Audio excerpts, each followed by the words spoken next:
Okay, well, thank you everybody for joining us for an update on the fire situation in Churchill Falls. I'm joined, of course, by Minister Loveless, Jennifer Williams, and then online, if you can see there, Jemmy Chippett and Blair Adams. They're in Gander at the Fire Prevention Center in Gander in central Newfoundland. So with specifics of the fire itself, yesterday, we felt, the officials felt, and we all felt that it was somewhat contained. But as we know, in Newfoundland and Labrador, weather patterns change fairly quickly, and the winds changed dramatically yesterday to cause what was a quite dramatic shift in the fire pattern and subsequent predictive modeling of the fire. In fact, the winds rate got as high as 70 kilometers an hour and took the fire 2 kilometers in just 45 minutes, as I understand it, which is quite aggressive. That resulted in an immediate decision to evacuate the town of Churchill Falls, and I want to give a huge shout out to members of the community who helped make that decision, who executed that decision, and to say thank you to the people who left their homes on short notice. Of course, we knew that there was a fire close, but again, yesterday, it felt like it was getting under control. So for many, that was very short notice to evacuate their homes and take their belongings. So to them, I want to say thank you for following orders, for following advice, and for leaving in what it proved to be a very efficient and orderly fashion. I also really need to thank the town of Happy Valley-Goose Bay and Perry Trimper, who helped organize last-minute accommodations for up to 750 individuals that were evacuated from Churchill Falls. Some also went to Lab West, of course, but the bulk of people were displaced to Happy Valley-Goose Bay. So a very broad and generous thank you to everybody in Happy Valley-Goose Bay for accommodating your neighbors in Churchill Falls. The first responders have done an incredible job once again. I mean, we call on these people time and time again in the face of adversity and in the face of challenges and natural disasters, and to everybody who is on the front lines, whether that's the RNC or the individuals actually fighting the fire themselves. Thank you. Thank you for sacrificing your time. Thank you for putting yourself often in harm's way to help us fight this particular fire. So we all owe you a huge debt of gratitude. I had the opportunity just 2 days ago to talk to fire officials who were in Labrador and relocated to Labrador for this particular fire. And they are just incredible individuals, pilots, support staff, really just dedicating 8, 10, 12-hour days, longer even, to combat and suppress these fires. And we don't say thank you enough for the service that you provide. So on behalf of everybody in Newfoundland and Labrador, thank you for everything you're doing. But the people of Newfoundland and Labrador also have to help you, so that's why we're announcing today a provincial-wide fire ban for the entire province, not just Labrador. The bulk of our assets are deployed in Labrador right now, and as a result, we want to make sure that we don't have subsequent other threats that could dilute efforts in fighting the fire in Churchill Falls. So please, everybody at home, I know the weather is warm, I know it's nice, I know it's graduation weekend for many, but please do not light or any fires across the province right now. We just can't risk it. We will change as the situation and the risk profile changes, of course, as we've done in the past, but right now the stress of the assets and the hardworking women and men who are fighting this fire, we need to support them. So let's do our part and avoid lighting any fires throughout the next few days. Hopefully it'll be contained then. We have had a coordinated effort across government agencies, and we're very grateful for the support of the federal government and potentially from other provinces, and that's all being coordinated through a Canadian Interagency Forest Fire Centre. We've put in requests for subsequent support, and we feel like that will be actioned today. So I just want to make sure that everybody in Happy Valley-Goose Bay, everybody who knows somebody who's been displaced, is doing their part to help these people who have had to leave their homes. And please make sure that you also consider the mental health issues and the stress and strain that goes with that, the anxiety that's created in such a in such a quick fashion. There are provincial supports for people who have been displaced. Please avail of the Bridge the Gap program or call 811. But for all of us who are not from Churchill Falls, please do the right thing and check on our neighbors. Make sure that they're feeling okay. Make sure that they have the supports that they need in Happy Valley or wherever else they've been displaced across our beautiful province. We've done it before. I know we'll do it again, but just a gentle reminder to do the right thing, to do the Newfoundland and Labrador thing, and look after each other in this time of stress. So with that, I will pass it over to Minister Loveless for perhaps some more technical updates on the fire, and then we'll go to Ms. Williams. Thank you, Premier. Jennifer Williams, good to be here with you. And online we have the Deputy Minister and ADM, Assistant Deputy Minister, who are working hard and certainly supports for me in the department, and they work with those that are on the ground. And I just want to say hats off and thank you to them for what they do. As we all know, weather conditions in Labrador and on the island have heightened the wildfire risk throughout the province. Currently, there are 7 fires active in Labrador, including the fire that has forced, unfortunately, the evacuation of Churchill Falls. Fire 607, as it's classified as, which is about 1,600 hectares in size, is approximately 6 kilometers to the southwest of Churchill Falls on the south side of Churchill River. Yesterday, the fire demonstrated significant volatility and advanced rapidly towards the community. Upon reaching a predetermined location that would trigger a recommendation for evacuation, forest officials made that recommendation. And resources, as we know, they're very important. Today, significant resources are working on the fires. The 4 water bombers in the fleet, along with a number of helicopters, are servicing the fire. Suppression activities will continue in the evening, provided it is safe to do so. Safety is paramount. And we have 2 water bombers per 4 hours, and that's on a rotational basis, and it begins around 11 a.m. in the morning.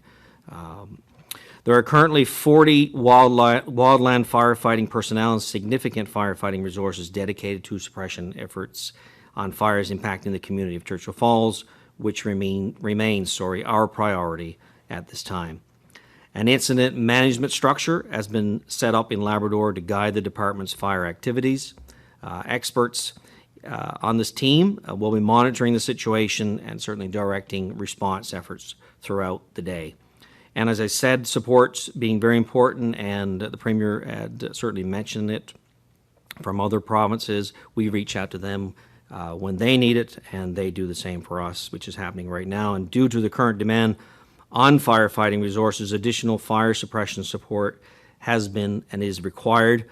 Forestry officials have been in contact with the Canadian Interagency Forest Fire Centre.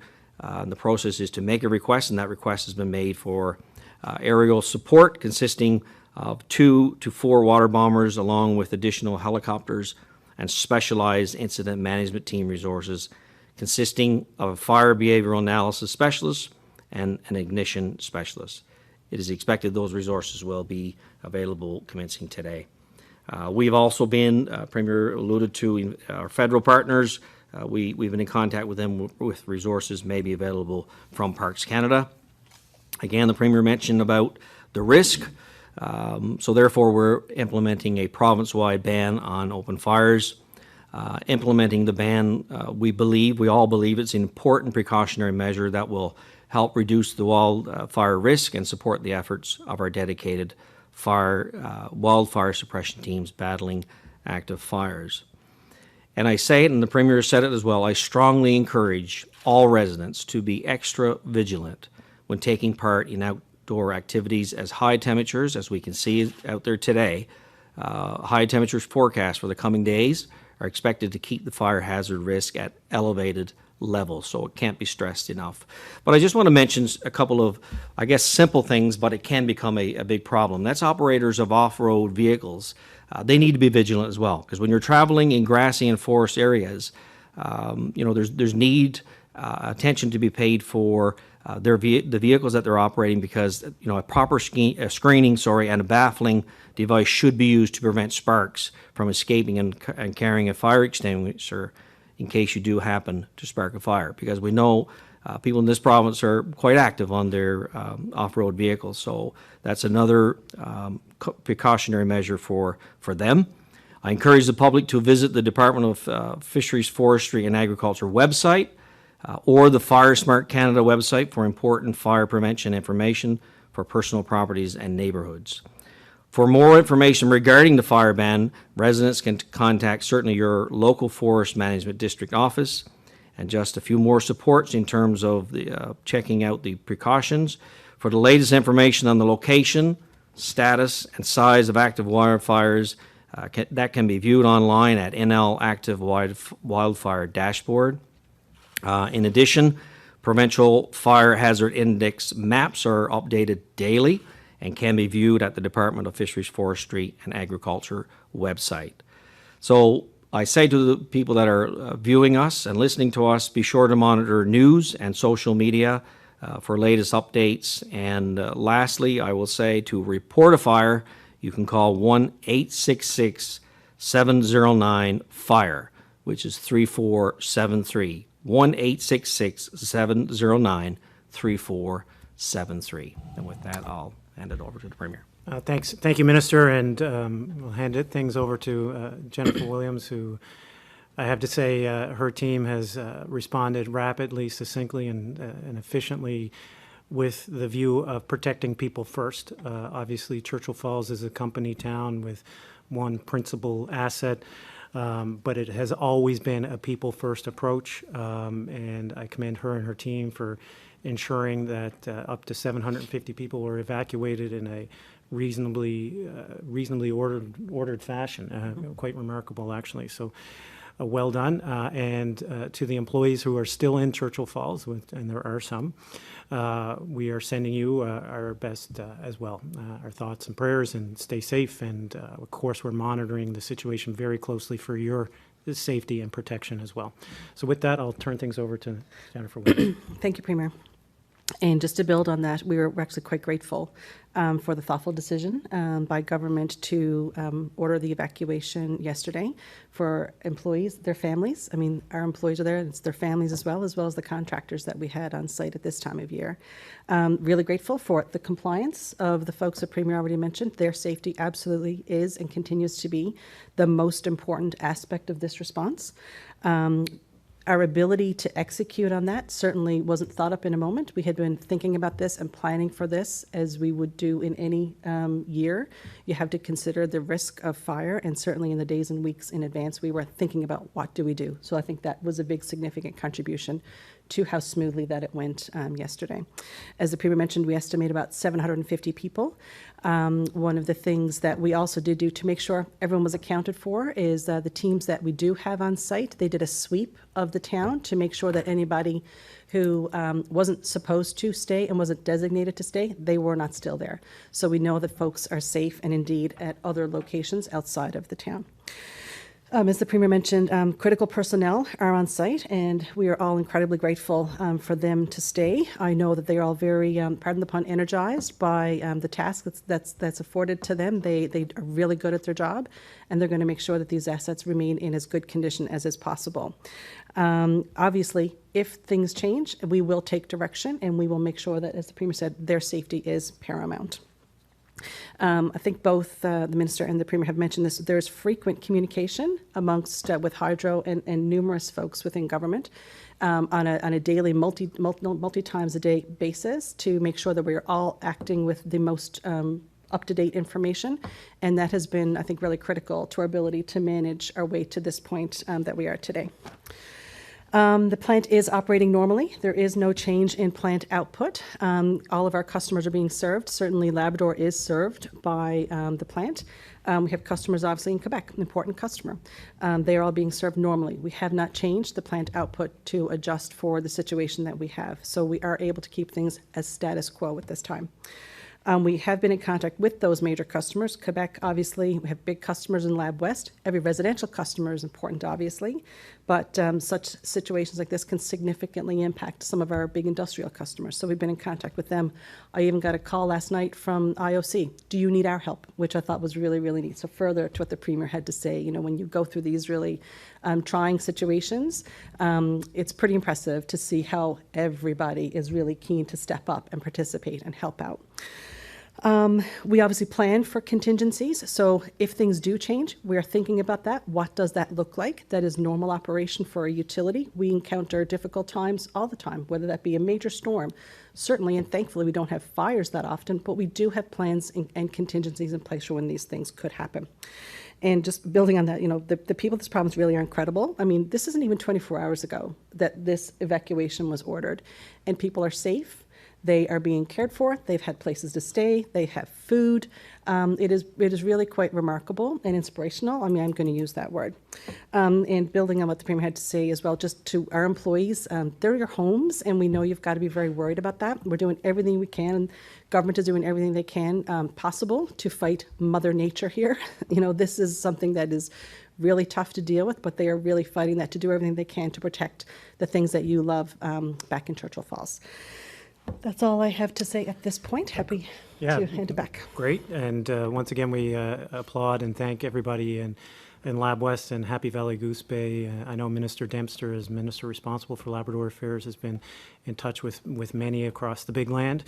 And one agency that has really stepped up again, and no surprise, is the Salvation Army in helping feed those displaced in Happy Valley-Goose Bay this morning. So kudos to everyone. Building on what Jennifer said, it's truly a Newfoundland and Labrador effort, and we'll be there to support each other and lean on each other in tough times. So with that, we'll throw it open to questions. Can I ask a little bit more about the supports that you say the province has reached out and asked for right now? Can you just outline those again for us? Sure. So we've requested further asset support. We'd have asked for additional water bombers and additional adjacent assets, an additional bird dog, which is basically air traffic control of the sky for the water bombers. That is all coordinated through this Canadian Interagency Forest Fire Center. So that request is being processed currently, and we think it'll be, given the fire situation across the country, think it'll be viewed favorably, and hopefully we'll have some more resources available to us in short order. How many people are still in Churchill Falls? My understanding is there's approximately 40, there's approximately 20-odd employees, and then support staff, RNC officers still on site.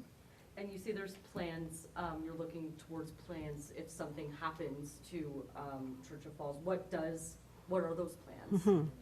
So certainly if we have to get to the point where we think employee safety and the other folks, the other provincial resources that are there along with the employees is at risk, a decision would be made to evacuate those folks, and they would have some time to go into remote operation mode. So we would make changes within the plant, reduce some load, talk to our customers about what that looks like, and then proceed to evacuate the town. So that just takes some sort of technical type steps. So our teams are reviewing, okay, what is it we got to do there? We make sure we're ready for all of those steps in the process. So that's basically what we're planning for. Hopefully we don't get there, but we are certainly have an eye to that. But we'd have options available, road and air available to evacuate those employees should it be required. Who actually makes that decision? Is that provincial forestry, or where does that come from? It's a combination of provincial forestry officials based on the predictive modeling that they have, and government, and in this case, where it is a company town, Hydro. So what is the outlook right now? I mean, what are we looking at in terms of Well, right. concern? Yeah, I mean, we can pass it to officials on the TV there, but right now the wind pattern is the most important thing. It is on the correct side of the river with respect to protecting the town.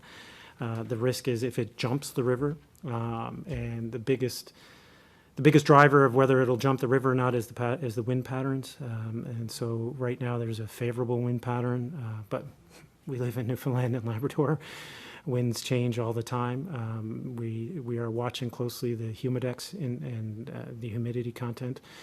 and the fuel that's surrounding the river in particular. All of those things go into the predictive modeling, which allows us then to base our decision. But I think the biggest, the single biggest item in that decision matrix right now would be if it crosses the river with respect to the people in Churchill Falls and the asset. But I'll turn it over to the officials who are in Gander, which is rightfully the center for the province with respect to forest fire management.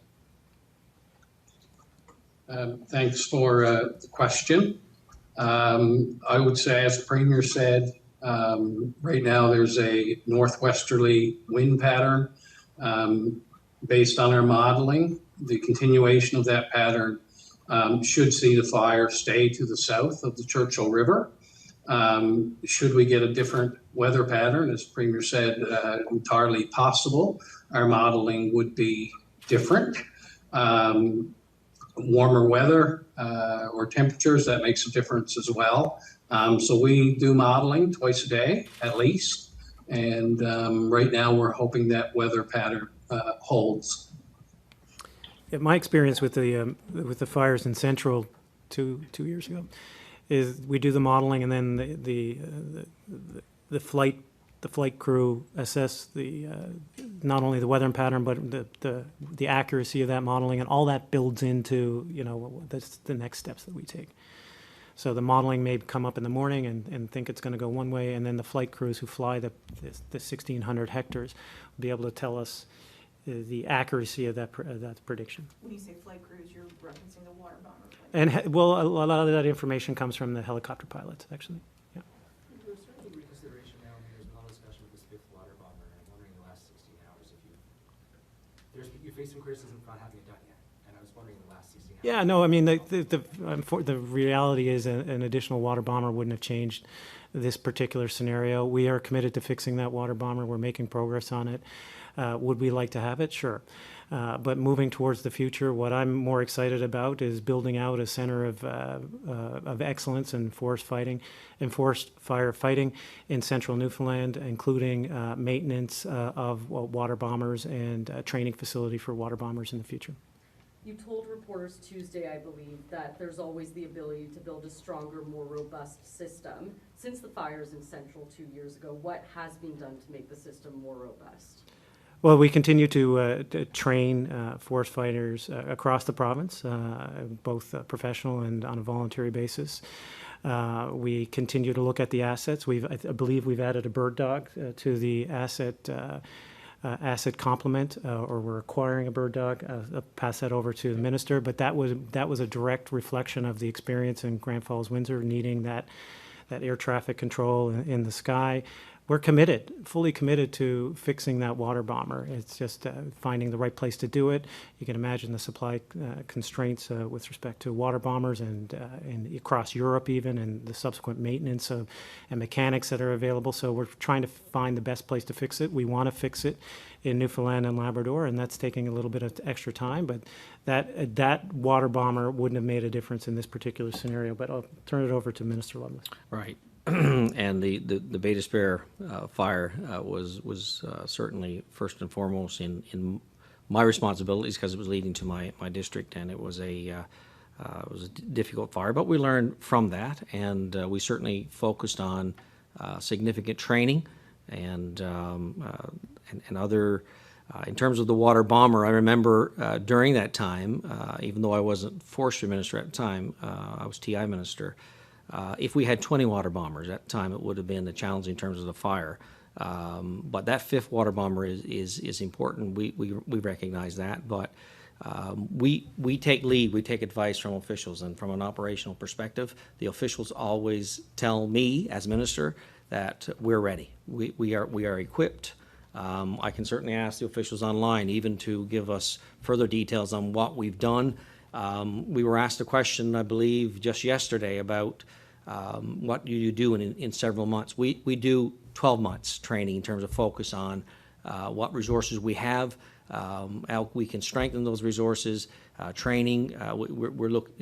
Young people are becoming more interested in the firefighting as a career, because it's a good career. And as any season goes through, we do a debrief at the end of the season and see where we can strengthen that moving forward. But I can certainly We'll ask. pass it over to officials, but we certainly see an exciting, an opportunity, given the fact that forest fires are becoming more and more a reality of the Canadian summer, to continue to grow the experience and expertise in central Newfoundland with respect to training, both on the ground and from an aviation perspective, and we're fully committed to continuing to do that. But we'll turn it over to Jamie. Thanks, Premier. I guess the first thing I'd say is I think people would be familiar now with the dashboard system that we use for mapping and displaying the patterns. I think that's something that was called for coming out of the big fire in Central. So we've actioned that. The other piece I'd like to focus on is our predictive modeling capabilities. The people who do this, the experts in that field, it's very much a data-driven exercise. So we've trained new people with new skills to do that.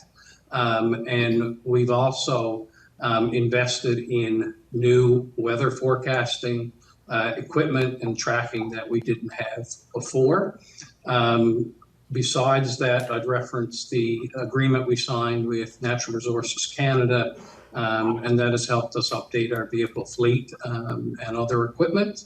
And we'll certainly be looking at the bird dog asset under that program. So I'll leave it there, but I will ask Blair to speak to the training aspect that the minister referenced. Yeah, certainly. Thank you, Jamie. Last year we had a record year for training in the department. So we trained the most staff we've ever done. We've developed a strategic training program going forward. And I'm really pleased with the progress we've made on that. And I think we're better prepared than we have been in a long time to deal with situations like this. Question for Ms. Williams. I wanted to ask about, you mentioned clearing the town. Was that done by hydro staff or, and who would be working with them in terms of RNC or RCMP assets in the area? So the folks that we have staying back is both plant operators as well as our fire and emergency services. So we have our own fire and emergency services staff on site. So I'm 99% sure it was the fire and emergency services hydro staff that did a sweep of the town. So made sure that everybody was indeed evacuated. And can you give some sense of like the assets that hydro has available in the town and, what, if anything, they could do if there was a case of the fire approaching? You mean like firefighting assets? Certainly we don't have water bombers ourselves, but there would be, and I'm sorry, actually I don't have the exact number. I mean, if it ever got to that point, Yeah. we would be past the point of evacuation for those individuals. So we would ensure that based on the modeling, based on the weather pattern, based on the distance from the town and the side of the river, which again is the most critical piece in all of this, we would evacuate before they had to kind of take up arms themselves, so to speak. Yeah. I was actually just thinking more about hydro assets and. Oh, yeah. Oh, Yeah. to protect them. Yeah. No, sorry. Yeah, no, and I do think that, I guess a bit further to bridging both the question and the Premier's comment is we would not be equipped to fight a large forest fire. We would be equipped to fight, assets that would be typically expected in a town that we would protect. So I know that there's a couple of fire trucks, that sort of thing. So we don't have, but we do have our own helicopters that can indeed also drop water. But obviously, by ourselves fighting that fire, we wouldn't be able to do it on our own. Are they working on the north side of the fire, say like fuel mitigation? That's my understanding, and some good news from this morning, and these guys are the experts, they can tell you. Some good news from this morning when we had our 8 a.m. call was at about 8:15, halfway through the call, there was some minor amount of rain dropping on the area, which is not only good for the fire from our perspective, but it also allows further suppression activity. So we're hopeful that they'll be able to work on that. As the minister said, it starts about mid-morning, but then it goes into the early evening, and these pilots and the staff just are continuously doing circuits. It's pretty impressive. But I'll turn it over to Jamie or Blair if you want to maybe address the particular geometry of the strategy for fighting fire. Thank you, Premier. Yeah, so today we are focused heavily on suppression in the Churchill River Valley. So as has been mentioned several times, we really want to prevent the river from crossing the valley. We're lucky enough to have a little bit of northwest wind, which is creating a window there for us to do that. So the tankers are going to work that edge of the fire throughout the day and into the evening. And we're hoping to be able to keep the fire down to the point where, even though we face 36 to 48 hours of pretty volatile weather conditions, we'll prevent that crossing. A question for the minister and the officials. Just big picture, I mean, people are going to be somewhat familiar with some of the bigger fire events across the country. There's a lot of discussion of climate change. I'm just wondering if you can kind of place this on a bit of a scale for us in terms of the aggressiveness of this fire, using some of those, more details or measurements that you might have in hand of intensity or Yeah, I can stab at it, but I'll hand it over to the DM or the ADM. I think it's unfortunate the fire is happening, but it is a significant fire. When you're into evacuation, I think every experience brings new measures. I just attended forestry meetings in BC where this is not new to that part of the country, and they even around the airports and around significant assets that they're doing prescribed burning to reduce the biofuels. So that's a takeaway, for us especially, but I think that goes to the supports of each province, and everybody's certainly supportive of each other in terms of measuring what it is we need to do to combat forest fires. And we all know climate change is certainly on minds of everybody.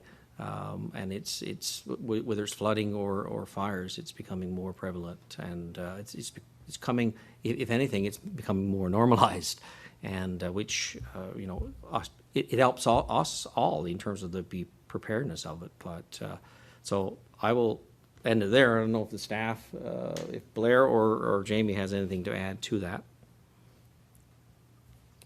I don't have much to add to that, Minister. I would just say that some of the investments that we are making certainly focus on the weather and good data and forecasting. So anytime you have more volatile weather or more significant weather events, for example, like the frequency of lightning strikes in Labrador, which pretty much start all the fires in Labrador, then those new investments and future plans going forward will always contemplate the fact that the climate is changing.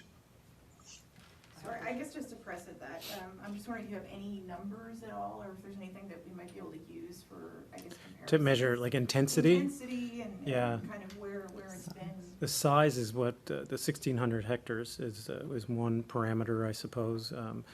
I'm not, Jamie, maybe you're aware, I don't recall any intensity parameters or metrics from the Grand Falls scenario, but.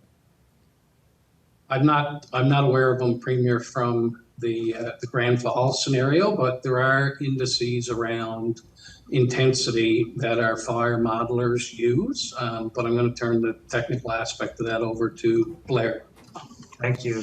Yeah, we classify our fires in categories 1 through 6, where a category 1 fire is smoldering, it's in the ground, it's not too much heat, all the way up to a category 6 fire, which is in the crown of the forest. Trees are candling, which means they're sort of bursting into flames, and the fire is traveling very rapidly. So the fire yesterday, in a very short time period, went from category 4 to a category 6 fire. And that's when we saw that rapid spread that the Premier referenced, where we had the fire travel 2 kilometers in 45 minutes. So it's been a very intense fire. It's there's a lot of fuel in the area, and it's relatively dry. So it's certainly been a fairly intense burn. And sorry, would you place that around 5 or 6 now, or where are we at this point? Right now, we're still treating it as category 6. A little bit of rain helped us out this morning, but it was relatively short-lived, and we're certainly concerned about the rest of the day. Ms. Williams, I had a question about the Quebec customer. Obviously, it's quite big. Have you had any discussions with Hydro-Quebec about this?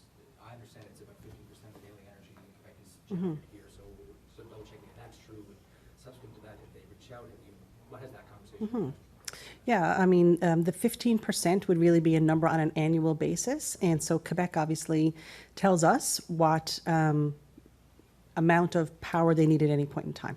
So on a day like today is very different than a day on the coldest day of the winter, but on an annual basis, it's 15%. Our teams, I'll call it operational teams, have been in a lot of discussion with Hydro-Quebec. I was texting the CEO last night. So, you know, there's a number of reach outs and coordination with our teams, our colleagues in Quebec. So that's well in hand with regards to their ability to prepare. Obviously, from a contingency planning perspective, we are also in contact with customers down the eastern seaboard, so into Nova Scotia. So if things happen to change and there's changes to how things are operating in Labrador, it could have a domino effect. So again, we have to always be thinking about what if, and then we do the planning so that those folks can be ready for it on their end of things. Similar to that, I wonder if you had any conversations with any of your counterparts across the country or one of those that might be last night. Sure, I've chatted with several federal ministers, all offering to help. So I have no doubt that as we've been there for and offered help in the past to people of Quebec, Nova Scotia, British Columbia, Alberta, even when they're facing forest fires, that the response will be equivalent. I guess for residents who have been evacuated to Happy Valley-Goose Bay, like, is it fair to say that that evacuation order will remain, you know, into Yes. tonight? And where will they, you know, find, I guess, where will they get their information on whether or not the evacuation order is lifted in the coming, whatever? Well, certainly they should check with us, with government, for regular updates, and Hydro for regular updates. But I don't foresee that evacuation order changing in the next 24, 48 hours, certainly. But There's a big event that's scheduled for Valley-Goose Bay in the coming week. I'm just wondering, has there been any discussion about maybe asking for that event to be held, or looking at that in the case of maybe sparing some spaces for folks who are displaced? I'm not aware of that event, sorry, off the top of my head, but we have, the nice thing about Happy Valley-Goose Bay is it does have a 5-wing Goose Bay, which has barracks available. It also has the potential to house people in Muskrat, in the Muskrat Falls village, if you will, and the barracks that are there that have been not occupied for a while. So there is capacity to house people that have been displaced. Hopefully, we won't have to avail of all of that, but it is available, and the Canadian Armed Forces have been supportive through MHA Piri Trimper in terms of offering support there as well. Premier, you might have, I was going to say, you might have said this, and I just may not recall it from your opening comments at the beginning. Of the large number that was evacuated, about 80 have availed of, I'll call it public Yes, yep. space. So, you know, there's not 500 people that are staying in the gym at the Y. Friends and family. Friends and family, and lots of folks, you know, finding their way. I think your point is understood, but it is that amount of people who are currently seeking that kind of arrangements for accommodations. I think we covered it. Any last questions? Yeah, just to confirm, that's the long-term plan? Like, what's the long-term plan for these people if the evacuation order continues? Is that it?